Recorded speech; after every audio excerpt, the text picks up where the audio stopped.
Hello， 大家好，我是塔塔。秋天是吃地瓜的好季节，今天会跟大家分享2种烤地瓜的方法，一个是简单版，一个是比较麻烦一点点，但是很好吃的哦。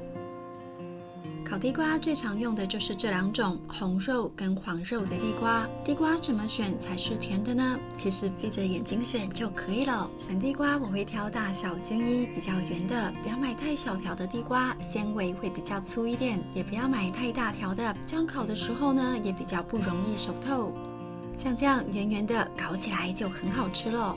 黄肉的地瓜口感绵密松软，但是甜度比红肉的低，我觉得比较适合拿来蒸或者是烘焙。像这样2端比较长一点的，我就会先切掉，这样口感会比较好。地瓜要烹调之前，一定要用刷子或者是菜瓜布刷洗干净。要用哪一种刷呢？自己喜欢就好。这2条黄肉地瓜，我先用它来示范简单版的烤地瓜。先把头尾切掉，等一下泡水的时候可以帮助吸收一些水分。像这样先泡个20分钟以上，或者泡1个晚上会更保水。等泡好之后，用厨房纸巾沾一下水，稍微拧干。把泡水的地瓜用厨房纸巾包起来，这样的作用可以减少烘焙的时候水分流失。接着呢，再用张铝箔纸包起来。像这样就可以直接进烤箱或者气炸烤箱了。铝箔纸呢可以重复利用，不要浪费了。接着在烤盘上铺上一张烘焙纸，把包好的地瓜放进烤箱。烤箱不用预热，直接200度烘烤55分钟左右。这时候我们再来做蒸烤地瓜的版本。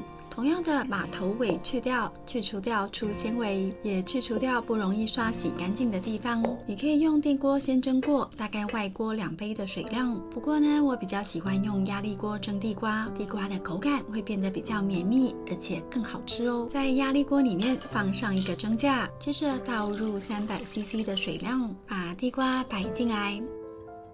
盖上压力锅盖，放上红色压力阀，开中火煮滚。用压力锅蒸地瓜会比电锅快上许多。我这款压力锅呢，大概上压2分钟就可以让地瓜半熟的状态。我不想把地瓜煮到全熟，因为等进烤箱烤就会变得太过甜腻。好了，时间到，关火，大概等15分钟，我们再来开盖。时间到咯，哇哦，热腾腾的！确认是不是半熟，用1根筷子戳下去，大概戳到一半就戳不下去的感觉。为什么不要煮到完全熟呢？等再跟大家说明。现在把地瓜先取出来，刚刚的地瓜呢也烤到一半了。我把这些蒸好的地瓜一起摆上来，等一起烤。蒸好的地瓜烤的温度是200度，大约烤30到35分钟左右。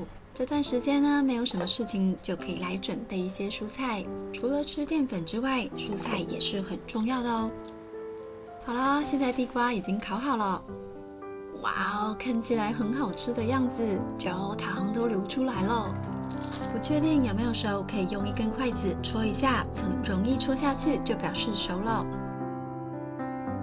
这种蒸过再烤的地瓜非常容易烤出焦糖香。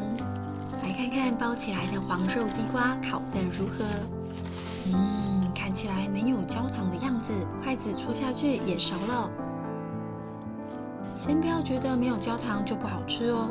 刚刚说的地瓜闭着眼睛选就是这么一回事，不管你选择什么样的地瓜，都会因为烹调的方式不同而改变地瓜的甜味。直接蒸烤的地瓜虽然没有焦糖化，但是味道呢是充满地瓜香的，口感介于蒸跟烤之间。这个蒸加烤的地瓜外表皱皱的，带有焦糖，但是里面呢却是湿润又香甜。为什么会产生焦糖化？因为蒸煮的过程，地瓜淀粉会转化成糖分，这也是为什么这样烹调吃起来会更加的甜的原因。如果大家把地瓜蒸熟透再去烤，那就会烤出更多的焦糖，吃起来就会更甜。像这样先蒸再烤的地瓜，适合直接拿来吃。直接烤的地瓜没有焦糖香，比较适合拿来做烘焙，或者是再制作成其他的料理，或者是打地瓜豆浆。不管淀粉是否转化为糖，在吃的顺序上，我们也需要先吃进一些优质的蛋白质跟蔬菜纤维，这样可以延缓血糖上升的速度，健康又安心的吃地瓜。我知道很多人吃鸡胸肉吃得有点腻了，其实呢，蒸一条鱼真的很简单。鱼可以请摊商帮忙处理干净，在鱼上面撒上一点盐，静置15分钟后，擦干水分，去除掉一些鱼腥味。接着把鱼放在葱上，切一点姜片塞在肚子里，几片姜跟葱放在一起。接着淋上2大匙的酒去腥，补一点盐调味，直接放进蒸炉100度蒸12到15分钟左右。想要吃清淡一点，还可以简单做个丝瓜蛤蜊，大约1条丝瓜配上一点姜丝，400克左右的蛤蜊，2大匙的清酒，150cc 的水量。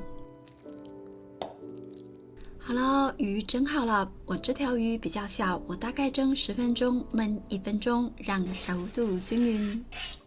把刚刚处理好的花椰菜撒上一点盐调味，另外一边还有位置就放丝瓜蛤蜊。丝瓜蛤蜊差不多也12到13分钟左右，差不多时间的菜色都可以这样放进去一起蒸。好了，都已经蒸好了，花椰菜熟了，蛤蜊也开口了，蒸出来的丝瓜也美美的。回到刚刚蒸鱼的部分，你可以准备一点葱丝、辣椒丝、香菜，把葱丝摆在鱼上面装饰一下，然后热一点油，直接泼在葱上，激发出葱香。我的话呢是不加蒸鱼酱汁，下面这些蒸鱼的汤汁就已经够鲜了，淋上一点在鱼上，除非你的鱼没有处理好，那就另当别论。时间有掌控好，蒸出来的鱼真的很嫩又很好吃。这条鱼我自己就可以吃光光了。下面的鱼骨拿起来，下层的鱼肉因为有铺上葱，所以不会粘在盘子上，非常好拿。这边再炒一份青菜，像这样就是一份非常完整的餐点咯。还有刚刚的丝瓜蛤蜊。我喜欢喝汤，所以先喝汤。